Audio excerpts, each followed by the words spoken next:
بسم الله الرحمن الرحيم. السلام عليكم ورحمة الله وبركاته. ازيكم يا جدعان؟ عاملين ايه وايه اخبار الدنيا عندكم؟ يا رب كل الناس تكون بخير وكل شيء تمام معاكم. اهلا وسهلا مرحبا بيكم في يوم جديد وحلقة جديدة. بكرة عيد ميلادي يا جماعة. بشكر كل الناس اللي قالت لي كل سنة وانت طيب، مع ان مفيش حد قال لي كل سنة وانت طيب، بس انا بتخيل ان انا عندي ناس بتخيل ان في حد قال لي كل سنة وانت طيب. وعلى فكرة يا جماعة انا مبسوط ان ما عنديش حد في حياتي، لان الناس دلوقتي بقوا صعبين جدا وبقوا وحشين جدا وبقوا سيئين جدا وبقوا سخيفين جدا وبقوا سلبيين جدا وبقوا فالحمد لله ان انا لوحدي. الحمد لله ان انا لوحدي وهفضل عايش طول عمري لوحدي، مش محتاج لحد ولا محتاج لشيء ولا محتاج لحاجه ولا محتاج لحاجه وطز في اي حد وطز في اي شيء وطز في اي حاجه. انا لوحدي تماما، وان شاء الله تعالى هكمل لوحدي لحد ما اقدر احقق احلامي واوصل لاهدافي وابقى مليونير باذن الله تعالى. ده الهدف بتاعي، ان انا حطيت هدف في حياتي ان انا ابقى مليونير وبس.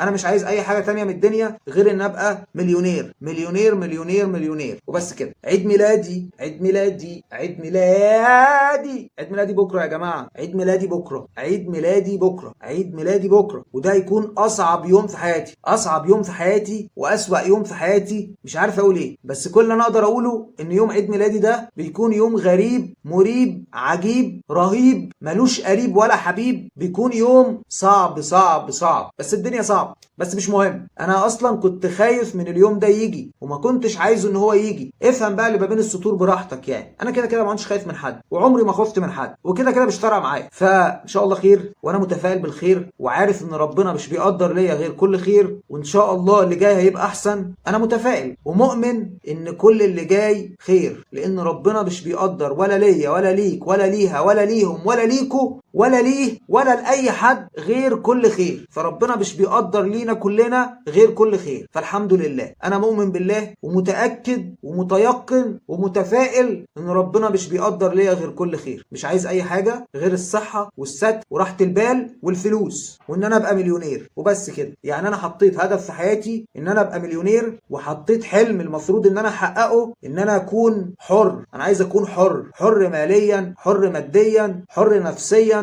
حر ذهنيا، حر روحانيا، حر اخلاقيا، حر اجتماعيا، حر سياسيا. المهم ان انا اكون حر، حر تماما من كل القيود، من كل العقود، من كل السدود. اللي انا بقوله ده مش مهم، ما علينا. ده تأثير الصيام، لان انا صايم، انا صايم الحمد لله. رمضان كريم عليكم، كل سنه وانتم طيبين. واتمنى ان رمضان ده يعدي على خير، وان السنه دي وان السنه الجايه تبقى احسن من السنه دي، وان انا اوصل لهدفي واحقق حلمي